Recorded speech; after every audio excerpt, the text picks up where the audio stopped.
What's up mga bro? So ayan, magluluto po tayo ng upo. Ayan. So nandito po ang ating mga ingredients, no? So meron po tayong pansahog dito na sardinas, kamatis na iniwan na rin po at syempre di mawala ang ating pritong tuyo. Ayan, may sibuyas, bawang at luya na rin po tayo dyan mga bro. Ayan. So let's go! So ayan, naglagay na tayo ng mantika sa kawali at magigisa na tayo. Sibuyas, bawang at konting luya. Ayan, so ikiwa-kiwa na natin. Ayan, bilisan na natin at sa ganun makapag ano na tayo. Ayan, so binilisan na natin. So eto lang mga bro at isasawag na natin kamatis. Ayan, so ikiwa-kiwa din natin. Ayan, binilisan na rin natin para sa ganun so ayan, okay na. Ayan mga bro, at isasawag na natin ang ating sardinas. Ayan.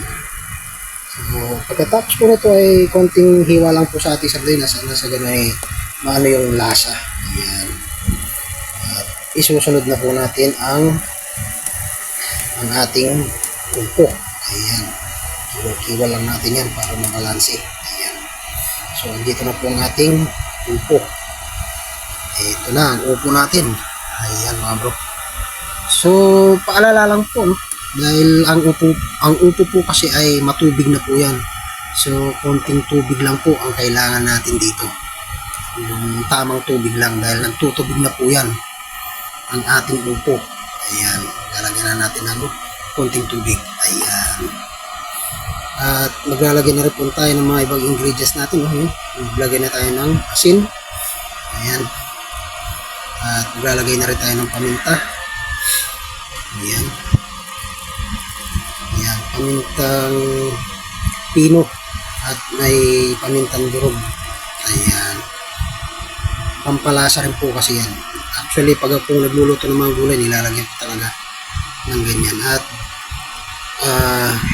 MSG, tak at Ginamoto. Ayan. At siyempre, hindi mawawala ang Minagic na sarap. Lalagyan rin natin yan ng Minagic na sarap. Ayan. At yan po ay ayos, tatakpan na natin. Ayun. So eto na. Ayan, konting kulo na lang yan mga bro. At ay ampang na. At takpan natin ulit para nang sa ganun isang kuluan na. So magluluto muna tayo ng tuyo. Ayan. So isusunod na natin itong tuyo habang pinapakuluan pa natin ng konti yung ating upo. Ayan. So dahan-dahan lang po ang apoy natin para dito sa tuyo. At nasa gano'n na hindi po siya madulok o matiktik. Ayan. Hindi masunog ang ating tuyo. Ayan. So ayos. Kahit ano pong isawag nyo sa ating gulay, okay lang po yan dahil tayo ay mas gusto natin itong ganito. Yan lang po ang kaya ng ating budget. Ayan. So sa halagang 25 pesos, ayan, may tuyo ka na mabibili na ganito karami na. Ayan. So medyo mahal na rin po ang tuyo ngayon. So okay na rin, at least mayroon na tayo ayos. Okay na. So ito na po ang final open sesame natin. So ayan, nako, napakabang na. Tuwang-tuwa na. At malambot na po itong ating gulay. Ayan mga bro. Tama, ang gusto ng mga ayos, ang gusto ng mga bata, medyo masabaw. At ito na nga po mga bro, ang ating finished product ng ating ginisang upo. Ayan. Shout out po sa lahat ng ating mga kapatid, no? At ito na rin po ang tuyo. Shout out po sa mga kapatid natin at mga viewers natin. Ayan. Thank you so much po sa panonood. At God bless po sa ating kainan na